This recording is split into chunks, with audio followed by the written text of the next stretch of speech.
Thank you very much. So there's three things I want to cover off in this talk, and that way you'll know how close I am to the end, because I will tell you each time I get to one of them.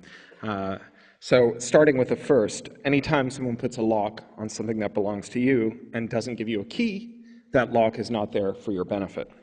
So the lock I'm talking about here, of course, is digital rights management, so-called digital locks that are used to restrict copying and use of digital works. If you've ever bought a DVD from a region that doesn't play here in Australia, if you've ever gotten a game that wouldn't play in your game player, if you've ever gotten a movie and found that you couldn't move it from one device to another, you've experienced DRM. The biggest lie ever told to creative people is that DRM is there to help them and that it will contain their losses due to piracy. What DRM does primarily is stop authors and creators and publishers from authorizing audiences to follow them to new platforms. So let me unpack that a little. Most countries, this country is as a result of the US-Australian Free Trade Agreement, but most countries have a law that prohibits breaking digital rights management technology. A law that prohibits breaking this technology even if you're not committing a copyright infringement. So for example, if you hold or control or own the copyright to a work but someone else has put their DRM on it, like you've bought a copy with DRM on it from Apple or Amazon or any of the other major DRM vendors, you yourself, as the owner of that copyright, can't remove the DRM without permission from the DRM vendor. So this has no nexus, obviously, with protecting copyright. We usually give copyright to people who create things, not people who make electronics in Chinese sweatshops. But this is a way that copyright moves from people who create or finance the creation of things to people who distribute them. And so practically what that amounts to is a kind of lock-in for creators into distribution platforms. So take the iPad or the Kindle or any other DRM platforms for distributing electronic books. If I were to sell $1 million worth of ebooks through the iPad, all with DRM on it, I couldn't authorize you, my audience, to follow me, say, to the Kindle if I decided that I wasn't getting a good deal from Apple anymore and I wanted to sell through the Kindle now. So it's as though, for example, every time you bought a book at Borders, you were locked into only shelving it in an IKEA bookcase.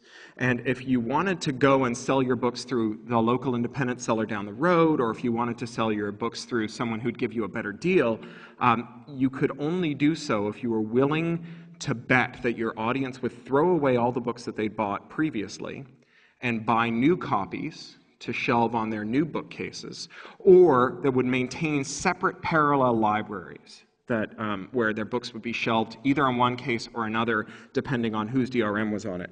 This is clearly not useful for creators. This is a way that the leverage or the negotiating leverage between creators or publishers and distributors can be tipped towards distributors. So it ends up being used as a club to beat creators and the financiers of creative works with.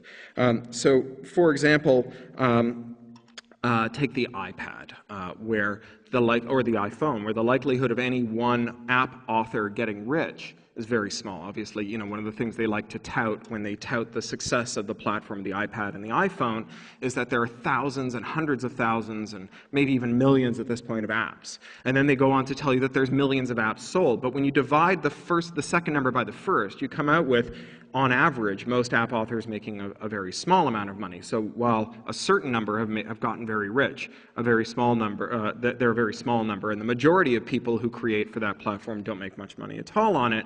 But as much money as they make and as connected as they are to that platform, they can't afford to go somewhere else without risking alienating all their customers, because when you switch, say, to selling your apps on Android, where you might get a larger percentage of the money that the audience spends, you have to be willing to risk that your own customers will abandon their investment in the iPhone app and buy it again for Android. You're kind of locked into Apple, and as a result, Apple gets to set a lot of terms for authors that authors tend not to like. For example, they take 30%, and they have a very rigorous set of contractual terms that you have to agree to that include only developing in a way that makes it very difficult to develop at the same time for their competitors, and issuing anything that might be offensive or considered adult content. So they've run into a lot of ridiculous elements with this, where, for example, they prohibited a dictionary because it contained dirty words.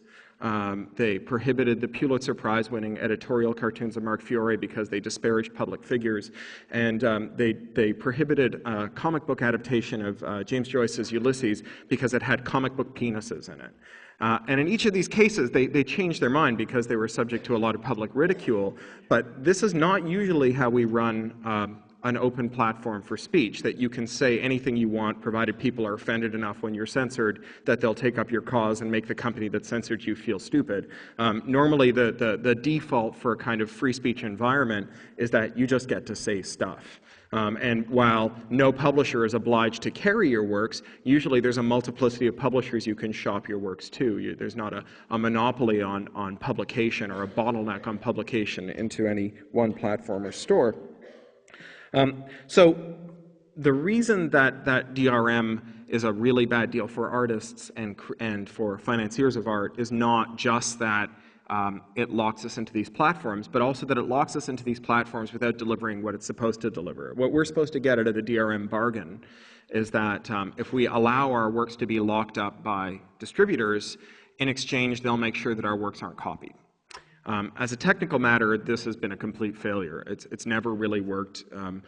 Every computer scientist and cryptographer who doesn't work for a DRM vendor will tell you that it will never work. The only engineers who kind of know about this stuff who will tell you that it's possible to make computers worse at copying are people who have a direct financial stake in selling you technology to make computers worse at copying. Fundamentally, the entertainment industry put out an RFP for magic beans. They wanted magic beans that would make computers worse at copying. And, you know, anytime you say we have an unlimited budget to spend on magic beans, you will find magic bean vendors. That doesn't mean the magic beans will work, right? In the same way that the war on terror precipitated a series of RFPs for magic beans that would automatically detect terrorists or automatically prevent airplanes from being blown up. And lo and behold, there were kind of a never-ending supply of people showing up with magic beans to sell to the military-industrial complex. The entertainment complex has found itself with no end of magic bean vendors as well. So that's the reality. This is the non-ideological, empirical, fact-based reality, is that all DRM is broken almost more or less as soon as anyone decides that it's worth breaking. There's an instructive little parable about this. You all know Blu-ray. Blu-ray was touted as the next generation in DRM that would stop copying in its tracks.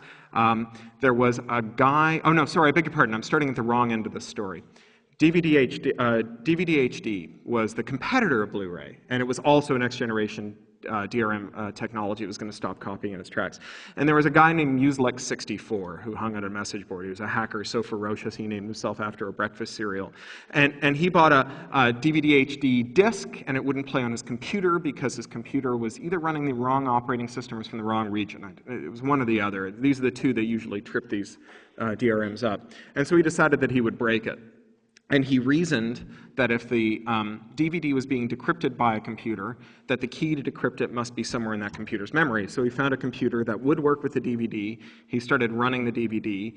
He stopped it. And then he looked at the contents of the computer's memory. And he tried the first 128 bytes to see if that was the key, and that wasn't. So then he tried bytes through 129, and 3 through 130, and 4 through 131, and so on. And very quickly he found the offending bytes and was able to decrypt the disc, right? I mean, essentially what the entertainment industry had claimed is that everyone who buys a movie is a kind of putative bank robber. We're all attackers. We're all thieves against whom the DVD has to be entrusted. And so we're going to make a safe to put the DVD in. And safes work, right? We put safes in banks. There's a reason that we put safes out there. But we don't put safes in bank robbers' sitting rooms. Because no matter how good a safe is, we all understand that if you put it in the bank robber's sitting room, she'll eventually figure out how to open it. I mean, safes aren't meant to be impregnable. They're meant to last long enough for a security guard to show up the next morning or you know, once an hour, or the tellers to come in or what have you. They're not meant to last kind of forever against the most determined attacker in the world, but that's in fact what this DRM is supposed to be. And of course it has to be against the most determined attacker in the world, because once Muselec64 had figured out how to break DRM, he could share that secret with everyone else and they could all break their DRM too. So you have to defend against the most qualified attacker, but once that attacker breaks your system, everybody humanity is able to enjoy the fruits of her labor. And so Music 64 gets better because someone wrote him an email, and kind of got a lot of fan email after this, and someone wrote him an email saying, I have a Blu-ray disc and I have the same problem. Do you think you could fix this for me? And he said, well, you know, I've never seen a Blu-ray disc, but yeah, I guess so. So send me a RAM dump of your computer while it's running a Blu-ray disc, and I'll just do the same thing. And he did, and he broke it. It's like Mycroft Holmes solving crimes in his basement, you know. So he did it again, right? So this is what happens, is that whenever DRM is created, it gets immediately broken, not because, you know, the engineers who make it are stupid, it's because they're trying to invent magic beans, and magic beans don't exist outside of fairy tales. So most DRM vendors have kind of acknowledged this. They're not actually interested in slowing or stopping copying. They're interested in getting the legal protection that stops copyright holders from going to their competitors. So, for example, when Apple shipped the iPad, they shipped it with a DRM that was supposed to stop the piracy of iPad apps. That DRM lasted for 24 hours. I mean, they weren't even trying. It was essentially, they found like a kind of one molecule thick layer of shellac of DRM that they could wrap around the iPad that would give them the infinite might of the state to kind of intervene on their behalf should anyone try to compete with them and offer a better deal to their authors. And so that's the ultimate destiny of DRM. It gets broken. So extending these legal locks ends up decreasing every artist's individual negotiating power. So just and when you extend copyright itself, you kind of replicate this, not between copyright owners and distributors, but between creators and publishers. So when you extend copyright, creators themselves end up with less negotiating leverage when it comes to negotiating with their publishers, a kind of microcosm for this. So one example of this is the extension of copyright over sampling. So copyright didn't used to cover things like sampling. It only covered verbatim copying or certain kinds of derivative works, but samples were considered a kind of legal gray area. Most legal scholars thought that they would be fair dealing or fair use in the United States. Eventually, a court explicitly extended copyright over sampling.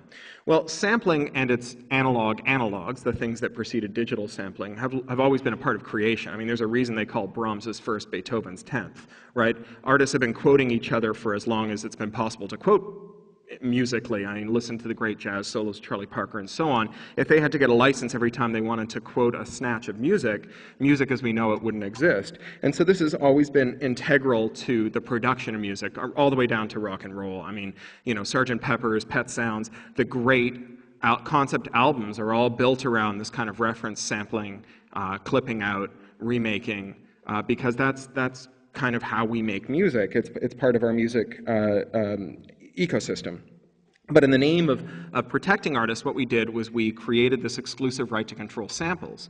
Now, artists are already in a pretty terrible negotiating position vis-a-vis their labels. It's generally the case that artists who sign label deals sign over the copyrights to their works to the labels, which means that the sampling that took place wasn't licensed from performers, but from labels themselves. So if you wanted to sample music, you didn't go to the artist who created the music you wanted to sample, you went to their labels. This is routine for labels, right? You go to one of the big four labels, and if you're to them and you say, I'd like to sample something else, well, first of all, there's a 1 in 4 chance that the thing you want to sample is already in their catalog, right? Because there's only 4 labels. But if it's not, they know how to negotiate a sampling license from one of their cohort. And literally, you know, the phone conversation goes, you know, Bob, this is Fred. Remember that deal we did last week where you sampled one of my artists? Well, now one of my artists is sampling yours. I'm just going to cross out the names on the contract, reverse them, and send them back to you. So it's trivial.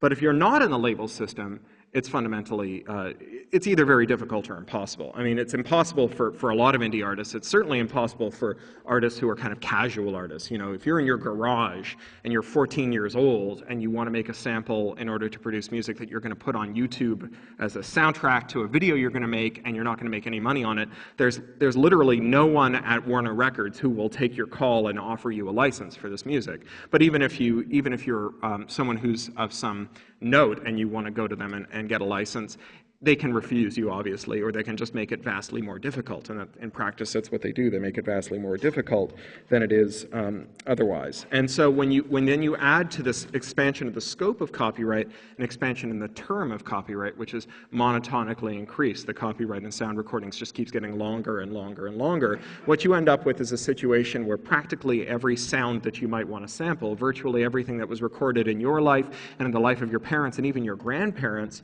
is something that's owned managed by one of these 4 companies, which essentially means that you have to put yourself in harness to those companies in order to produce any one of the several genres of music that involve sampling, or you have to break the law. So that's part 1. Part 2, the second point here, I sometimes grandiosely call this Doctorow's second law, is it's hard to monetize fame, but it's impossible to monetize obscurity. So Tim O'Reilly very famously said the problem for most artists isn't piracy, it's obscurity, and it's a great soundbite as things go. And when we say that to people, they often say, well, that's true enough, but merely being well known doesn't guarantee that you earn a living, and that's very true. You can't eat hits. You can't eat the fact that your song is being whistled on everyone's lips. And in fact, there are all these theoretically tragic examples of people who are famous, you know, the person who yodeled the Yahoo yodel, who signed over all their rights, or who never had an agreement, or who got ripped off, or who, you know, through some other unfortunate circumstance, never got compensated for it. And so as a result, the song is everywhere, but they're, you know, penniless and in obscurity. And you know, it's easy to feel sympathy for those people and to say we must find a solution for that. And so it's true that just being famous won't make you rich. The step that people take after noting that being famous doesn't make you rich is that people make art because they expect to get rich. And this is just wrong. It's wrong on its face. It's wrong because most artists have never earned a living. It's wrong because most artists never will earn a living. It's wrong because there's never been a system that produces an economy that rewards every artist who wants to make art with enough money to go on and make it. This has never been a feature of any civilization. It's not kind of likely to occur anytime in your lifetime or mine, I think. And more is the pity. I'm not celebrating this. I just think it's a fact.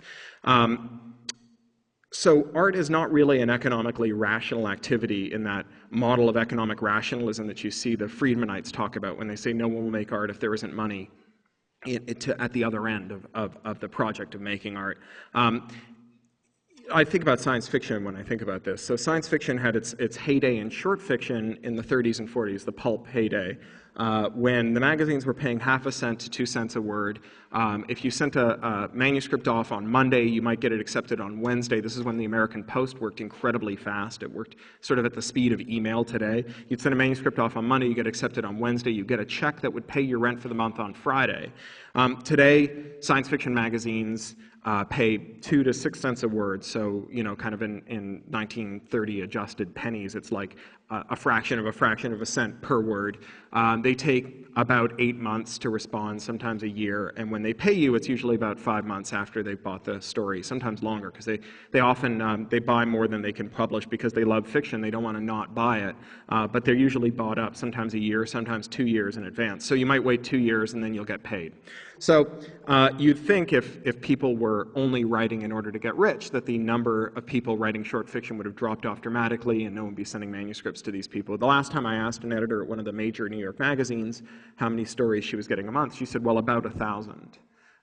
And she buys about 2, right? She publishes 8, 6 are commissioned, 2 come out of her slush pile. So it's really clear that this is not an industry like, say, shoemaking, right? If your granddad was a shoemaker and every time he fixed a pair of shoes, he got enough money to pay the rent for a week, and there was only one other shoemaker in his road, and you know, he was able to support his family that way, and then you flash forward 2 generations and you're still in the family business, except there's 999 other shoemakers in your road, and every time you fix a pair of shoes, you get enough money to buy a stick of gum, and you only fix 1 pair of shoes every 6 months, you would probably find another job, because shoemaking does work approximately like the rational economic actor model that you see in the economics textbooks, but art doesn't.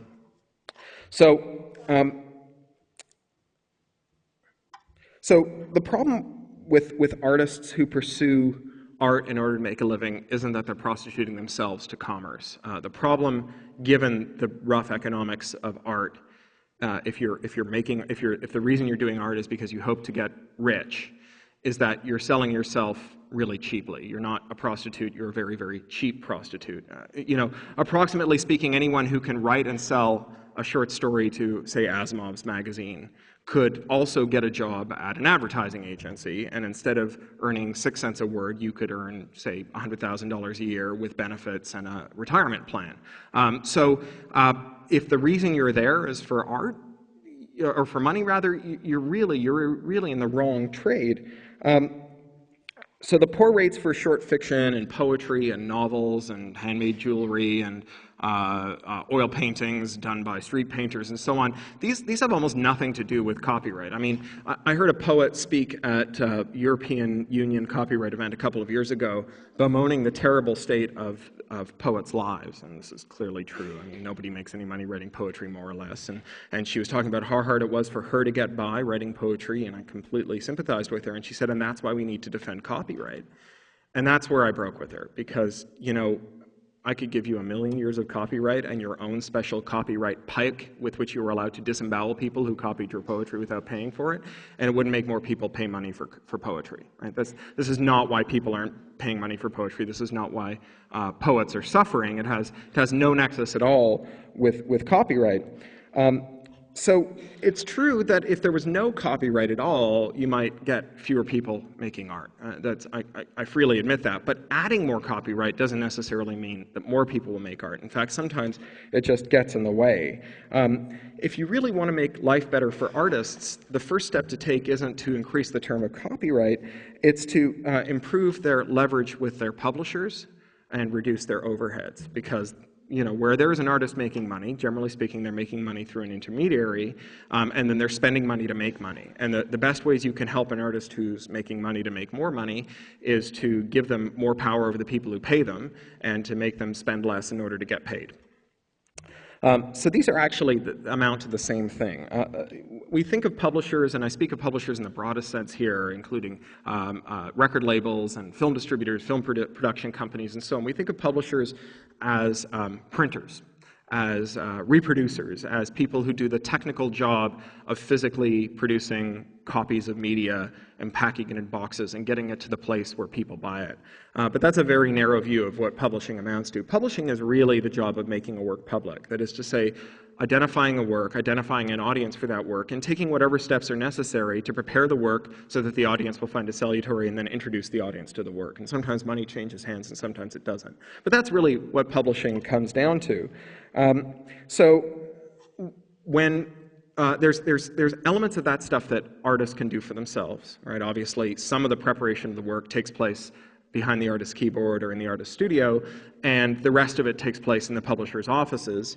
But there's an enormous amount of that stuff that's beyond the grasp of an artist, because there's some of it that just requires that you have an institution. I mean, the number of things that you can't do, for example, if you don't have a fax machine is really crazy. I've just started distributing my own audiobooks from Random House Audio, and I have to remit a US dollars check to them once a month. But the only way my British bank will produce a US dollars check is if I fax them something. And I haven't had a landline or a fax machine in sort of 10 years, right? This is one of the things publishers do. They have buildings full of obsolete communications equipment, right? These are things that people who inhabit incredibly small London offices that are really expensive can't afford to do. Not that I can't afford a fax machine. You can get those at the pawn shop for like a $5. I just, if I had a fax machine, I wouldn't have anywhere to put my daughter. So this is a great service that publishers perform. And they perform all manner of services that it's hard for one individual to do. Even the most organized person in the world, and again, not all artists are the most organized people in the world, obviously, but even if you've read Getting Things Done 100 times, and you've taken every word to heart, you're not a sales force if you're an artist. You can't coordinate printers. You can't do all kinds of stuff that publishers can do. I mean, if you're on tour with your book, you're not at home writing a book. And if you're on tour with your book, you're also not at the Frankfurt Book Fair selling your book to foreign editors. All of that stuff is stuff that publishers perform for us.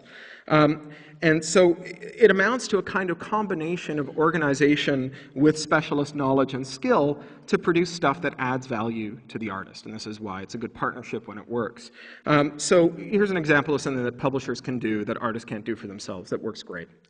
When my first young adult novel came out, my American publisher, Tor Books, put me on a tour, and they hired some specialist young adult book tour consultants to figure out how to do this. And in America, there's a point-of-sale retail book tracking thing called BookScan. You probably have it here too. Nielsen operates it around the world. And so every time you buy a book from a BookScan bookseller, they run the book's ISBN and UPC over a little scanner, and then they tally them up, and they produce bestseller lists, and they distribute them to the other BookScan stores.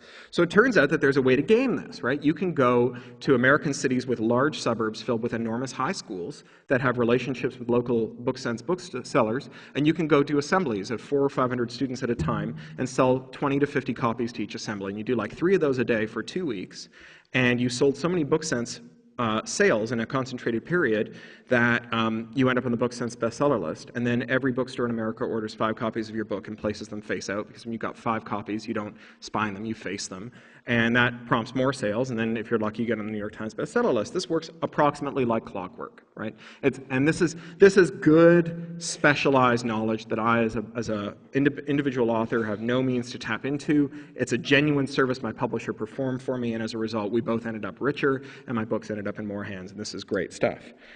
But there's another version of combining knowledge with special abilities that has the reverse effect. It actually reduces value from the author's bottom line. For example, you might sew up all the distribution so that if you want to get a book into a bookstore, you have to do a deal with a major publisher. Right? And that's happened periodically in the history of book selling. It's happened periodically in music selling. It's happened periodically in filmmaking. And whenever it happens, you hope that the antitrust departments of various governments will move in and break things up, but they tend not to do a very good job. And during the period in which all commerce is controlled by a small cartel, people who produce into that supply chain end up suffering because they've really got the whip hand at that point. So creating bottlenecks has this effect of creating problems that publishers can solve. And that's a very different kind of problem from one that occurs naturally. And as Clay Shirky has noted, anyone whose business is solving a problem ends up having a vested interest in perpetuating that problem so that they'll always have a reason to solve it.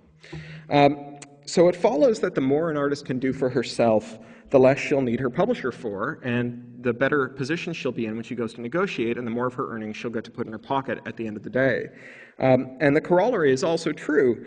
The more an artist needs from a publisher, that is to say, the more concentrated an industry is, the less control she has over her destiny. So, for example, the record industry, which is a really textbook example of what happens when all the copyrights accrue to a small number of companies who then, as a result, end up with control over the whole distribution and retail chain. If you're signed to a label, and you have to be signed to a label if you want to do things like sampling and still sell your stuff and not get sued into a wet spot on the pavement, you will sell through the iTunes store. And that looks like it's a good deal for artists because, of course, it's a lot cheaper. There's no physical media going around. And the other nice thing about it is that the iTunes people, Apple, when they sell you something as a listener, they actually don't sell it to you. They license it to you. That's what that 40,000 words of boilerplate you have to click through. It's not 40,000 words. It's 26,000 words of boilerplate that you click through to buy a song with an iPhone from the iTunes store. So they sell audiobooks. That's actually longer than a lot of the audiobooks that they'll sell. And it's a terrible deal for the consumer, right? I mean, it's not like people write 26,000 word license agreements to say, by the way, this comes with more rights than you thought it did, and we've got ice cream for you, and so on. I mean, there's 26,000 words. You can be guaranteed that somewhere in there is like, I get to come over to your house and eat all your food and punch your grandmother and wear your underwear and make long distance calls, right? I mean, that's why you put 26,000 words of boilerplate in it, but the upshot is that it's a license, right? You don't get to, you as the listener, you haven't bought it the way you buy like a record. You can't sell it, you can't loan it, you can't give it away. All that stuff that you get when you make a purchase, that's gone, right? This is the business model of digital music is like nobody gets to own anything ever again. Somehow this has to do with property. As an artist, this is great because the standard record deal says that if it's a license and not a sale, you get 50% of the take.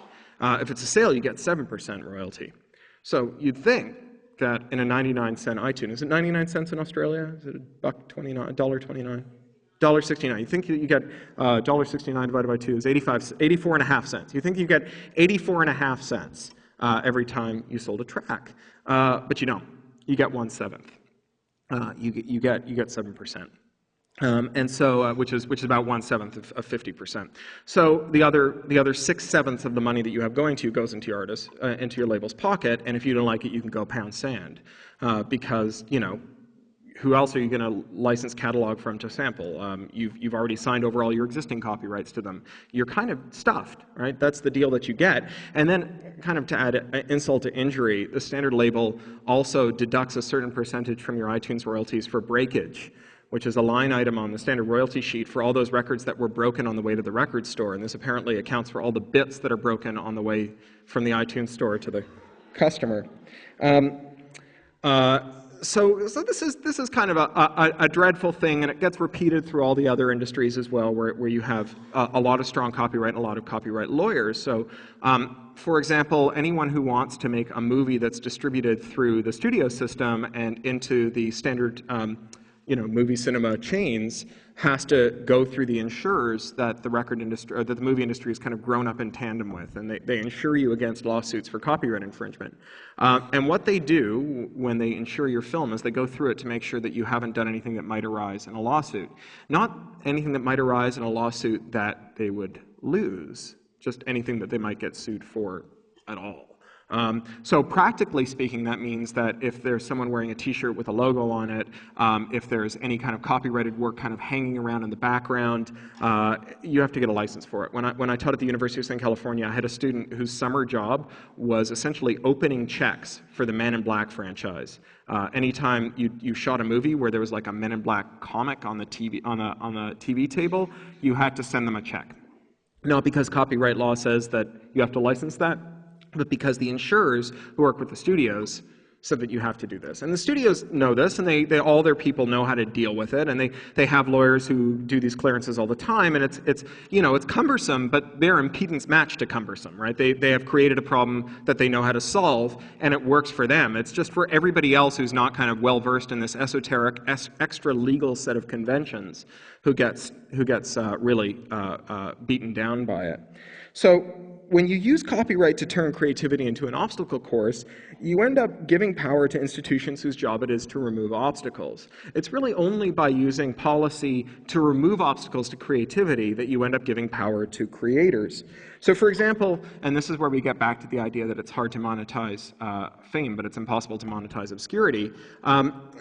Creative Commons licenses and other tools make it possible for audiences to build artists to build audiences. And this is, of course, one of the major jobs that publishers have always had, is figuring out how to build an audience for a work and connect it with a work. Twitter, social media, podcasting, and these video services like YouTube, they allow artists to forge this social contract with their audiences, and it runs person to person. It doesn't run person to corporation. It can be quite exhausting as an artist that, it's very asymmetrical. You've got 1 million readers, and there's only one of you, and they all want to send you a tweet, and you've got to figure out how to reply to them all. But it sure beats the alternative, which is that you've got no readers, and none of them want to send you a tweet.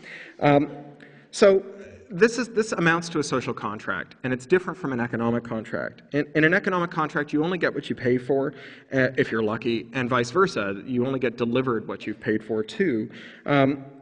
So you get this commodity like a CD that you get to bring home from the shop, and the producer gets the money that you spent on it. And you have no responsibility to the producer, and the producer has no responsibility to you. You've engaged in an act of commerce like buying a candy bar. Not entering into a relationship. But the artistic business has always had this element of social contract. It's never been merely an economic contract. The artist asks the audience to integrate her art into their lives, to listen to her arguments, to adopt her aesthetic, to hum her tunes to their children, to ruminate on her stories and tell them to themselves, to make the art part of their lives. And in return, audiences don't just acquire art, they participate in an artist's career. They feel a stake in it. They promote the art that they love. They do things that run contrary to their theoretical economic interests, but that are in favor of their social interests and the interests of the artists that they love. They buy premium items, they buy spare copies, they buy copies just to keep on their shelf.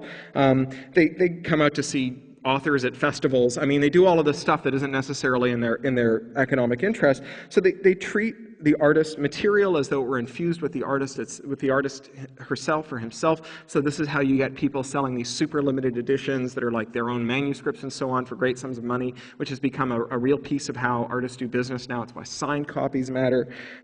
So they work with, although not for, artists. And so this isn't something, this kind of contract, this kind of conversation that corporations are very good at, which isn't to say that they don't try it. It's why any sentence that contains the word brand is almost certainly bullshit. Because brand is, as it's used in corporate boardrooms, is a way of fooling a customer into feeling as though she's entered into a social contract while carefully ensuring that there is no reciprocal contract on the part of the corporation. The customer is meant to tirelessly promote and support the brand, but the brand has no duties to the customer. It can even sue the customer for promoting the brand in a way that runs contrary to the brand identity endorsed by the brand's owner. So a world of open networks and social systems is one in which artists get more leverage, right? In which they can sort of take one of those very difficult tasks of publishing, building that audience, and take some of it on themselves. And they face fewer bottlenecks, they pay less to do more, and they can get better deals from their publishers. So this isn't any guarantee that an artist will earn a living. I mean, I'll say it again, most artists will never earn a living, but rather this is a way that ensures that when art is bought and sold, more of the money that results from those transactions goes to the artist. And now we're on to the final piece, which is that information doesn't want to be free, people do. So in 1985, Stuart Brand went to the Hackers Conference, the inaugural conference in Silicon Valley, and uttered his famous aphorism, information wants to be free, information also wants to be expensive. And this was a lovely Zen koan, a kind of prescient summation of what was about to happen in the next 15 years, where information technology would make it easier to copy stuff. That's what information technology is, machines for copying stuff. But it would also raise the value of information. And so these two were going to rub up against each other in very interesting and sometimes catastrophic ways. So this is a prescient thing for him to have said, but it's not a moral statement about whether copying is good or bad. And it's certainly not the ideological basis for people who support copyright reform. It has, information wants to be free has the same relationship to the copy fight that, say, Kill Whitey has to the civil rights movement, or bra burning had to feminism, which is to say that it's a kind of intellectually dishonest cartoon about what people are upset about that allows you to duck out from having to address any of their arguments and just address a straw man and move on. Artists and creators are often drawn into battles about copying, where they end up taking a stance that says either government or corporations or technologists have a duty to figure out how to make computers that are worse at copying. This is not only a fool's errand because it will have no measurable effect on copying. Copying is going to go on. You know, this is as hard as copying is ever going to get. It's not like next year hard drives are going to become more expensive and bulkier, or fewer pensioners will know how to sit down at a computer and type Batman Returns BitTorrent into Google. I mean, you know, from here on in, copying just gets easier. So the problem is that it's not just that it's a fool's errand, but that it has these very negative external effects on society as a whole. What it ends up doing, in addition to increasing the power of intermediaries over artists, as we see with DRM, it also rewrites the operating system of the information age to build in censorship, surveillance, and control.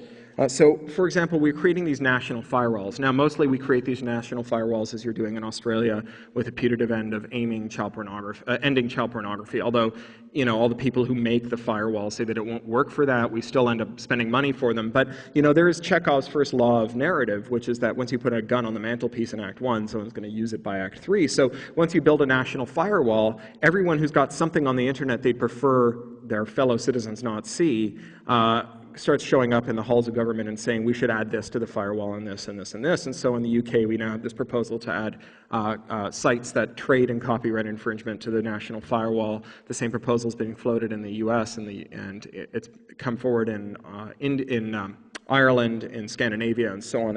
It's really spread all the way around the world. So even though these sites contain, that are being blocked as infringement sites, contain an astounding amount of non-infringing material placed there by artists as part of their legitimate distribution schemes for ducking out of, or even working in concert with major labels and other production companies.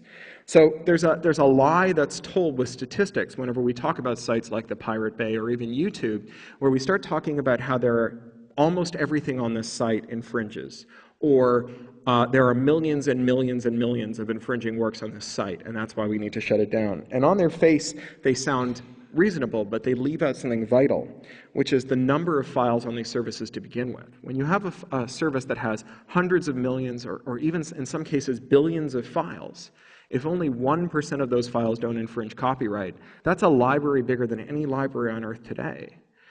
When you have a service that has hundreds of millions of files, if there are millions of infringing files, it means the preponderance of them don't infringe, right? So in both cases, where one, you might think of the earlier cases, the Pirate Bay, where they have something like 1 billion files, and all but, say, 5% of them infringe. And the other one, like YouTube, where they have something like 1 billion files, and about 5% of them infringe. But in both cases, we're talking about corpuses of non-infringing work, creative work, that is larger than any assembly of creative work, not only assembled, but even dreamt of. I mean, these are like these age-old dreams of archiving, of librarianship, of universal access to human knowledge being recognized, and we're focused on this negative effect on the entertainment industry without noting the incredible positive effect for society, this amazing thing that's emerged from it. It's as though we've discovered a town that houses the largest library ever built, but it's surrounded by a kind of endless souk where they sell pirate DVDs. And so we propose to bulldoze the whole city, regardless of the library in the middle of it, because we can't tolerate these pirate DVD vendors. And everybody gets in on this act. I mean, even people who are theoretically, progressive and involved in social justice causes can't see past this. So, last Christmas, the New York Times, Bono from U2, who's this kind of crusader, he wrote this editorial saying, we must end copyright infringement on the internet. We know we can do it because the Chinese have figured out how to stop material that offends them from spreading on their network. So first of all, he's wrong, right? I mean, if there's anything that should tell us that this is dumb, it's the fact that China, where the Politburo has the power to arrest you and harvest your organs for high-ranking party members, hasn't managed to build an effective firewall. It tells you that, no one is ever going to build an effective firewall. But even if they had, the idea that Bono is aligning himself with the Chinese government as, and their tactics in order to control information flow is astounding. I mean, we know you love freedom. We just wish you'd share, Bono. But what happens when you start to say we need to control how these networks work, we need to preemptively examine all the work that goes there, we need to raise the penalties for hosting infringing work, and so on? What you end up doing is raising the cost of hosting material altogether. So consider YouTube, where there's 29 hours of video uploaded every minute, and that number is probably larger now. I found that out when I spoke at Google Zurich about 3 months ago, and I said there's 10 hours of video being uploaded to YouTube every minute, and I'd gotten that stat a month before that, and the person who ran YouTube put her hand up and said, no, it's 29 hours now. So by now it's probably, like a quintillion hours of video being uploaded to YouTube every minute. So if you say to Google you have an affirmative duty to ensure that none of this stuff infringes copyright before the public is allowed to see it, you fundamentally say to them that we expect you to spend $500 an hour on copyright lawyers examining this work to make sure that none of it infringes copyright. This is not only a sum that's larger than the entire planet's GDP, it also requires more lawyer hours than exist or remain between now and the heat death of the universe, which is to say that it's an impossible thing. So if you do expect Google to watch everything that goes on YouTube before it goes live, something has to give. And my guess is that the way that you would solve that problem is by restructuring it so it looks like cable TV.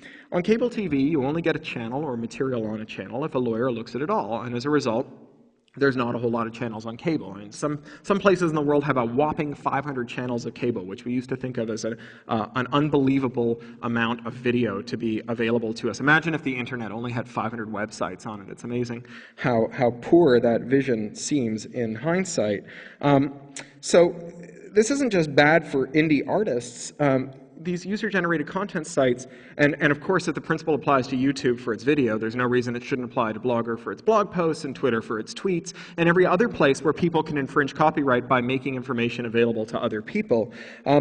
These are used to run political movements, they're used to organize Little League teams, they're used to bind together far-flung families, to build free and open source software, and to create encyclopedias, to do all manner of amazing things.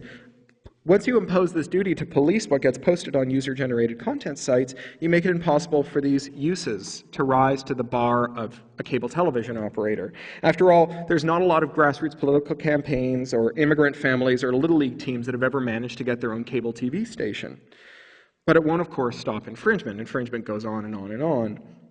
And then there's the surveillance, right? All over the world, we're now telling ISPs that they have to retain ever larger amounts of information in case someone is found retrospectively to infringe copyright. We can go back and use their information about everything we've done on the internet to figure out whether or not we did something naughty with someone's copyrighted works.